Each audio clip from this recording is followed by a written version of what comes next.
In this presentation, I go over the details for two experiments in digital sampling as part of the A2610 Digital Sampling Lab. Our week 2 experiment has the objective of identifying waveforms with a data acquisition device, or DAC. And the purpose of performing this experiment is to familiarize ourselves with the operation of a DAC system, which are important because they let us measure and manipulate time-variant data with a computer. The general approach for this lab is to play the track with a DAC set up through an audio jack, which creates a time history curve and a power spectrum curve for the waveform that's on the track. From these curves, we can identify what the waveform is and what constituent frequencies compose this waveform. I also investigate the effect of adjusting device volume and record length, setting a low sampling rate so that aliasing occurs, and applying a low-pass filter to eliminate a frequency from the PSD.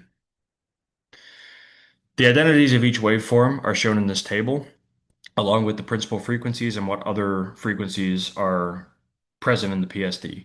I also have three pictures of tracks of the PSD and time history for tracks 2, 4, and 6.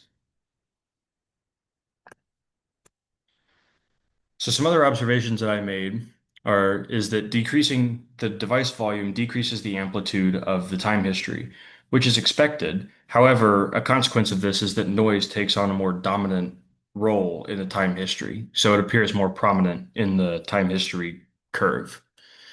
As for the PSD behavior, the number of discrete points is always half of the record length. The resolution has an inverse relationship with the record length, while the maximum frequency represented has a direct relationship with the record length. And this is the case just because the algorithm that builds the fast Fourier transform has more points to work with a larger record length. When the sample frequency is less than the Nyquist frequency, aliasing occurs, which manifests itself as some peaks will appear at the wrong frequency, or more severely, they may be absent entirely. Lastly, if we're trying to filter out a particular high frequency from a PSD, we must set the cutoff frequency to be lower than the frequency we want to eliminate totally. And this is just because the filter that we're using, which is a Butterworth low-pass filter, is not an ideal filter. Instead of having a hard cutoff at the cutoff frequency, the frequency response starts to decay around this frequency. So for my experiment, I elected to measure the speed of sound, which is used to convert velocity to Mach number, and it appears in many compressible flow analyses. The relationship used to obtain its value is A equals the square root of gamma RT, where gamma and R are intrinsic to the gas we're working in and are the specific heat ratio and the ideal gas constant, respectively. T is the absolute temperature, which I measured immediately before the experiment. Our objective here is to replicate this theoretical result experimentally to a reasonable degree of accuracy. To set this up, we verified microphone functionality with the prescribed test procedure involving calculation of relative response.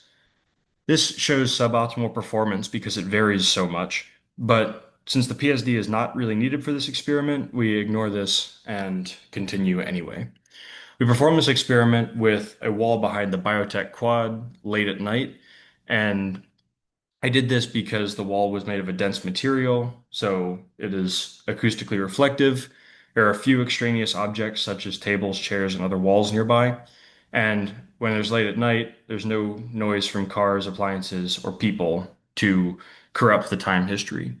We place the microphone 10 feet away from the wall, and we use an origami popper to generate the impulsive sound. I elected to use this because I felt it would be more reliable and sharper than a simple clap.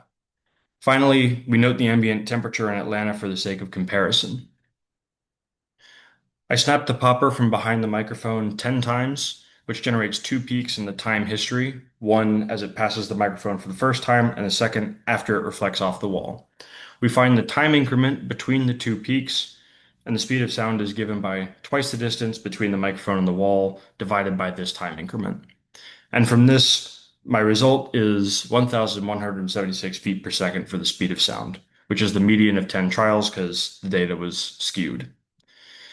This is relatively close, only about 4.8% off from the theoretical speed of sound for 64.4 degrees Fahrenheit, which was the temperature at the time.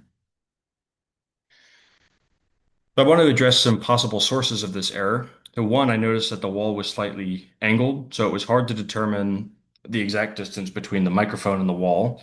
So it is possible that a slightly shorter path existed from the microphone to the wall, which would explain the inflated result. And despite my best efforts to mitigate extraneous noise, there was an AC unit running in the distance, which induced some noise into the time history, which did make it a little bit hard to discern where the weaker second peak was. To mitigate some of these, we could forego the wall entirely and use two microphones so that the second peak is not weakened after being reflected off a wall.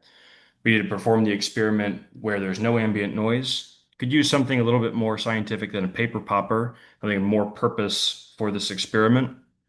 And we could obtain the ambient temperature with a thermometer, which would yield a more accurate calculation for the theoretical speed of sound at our exact location.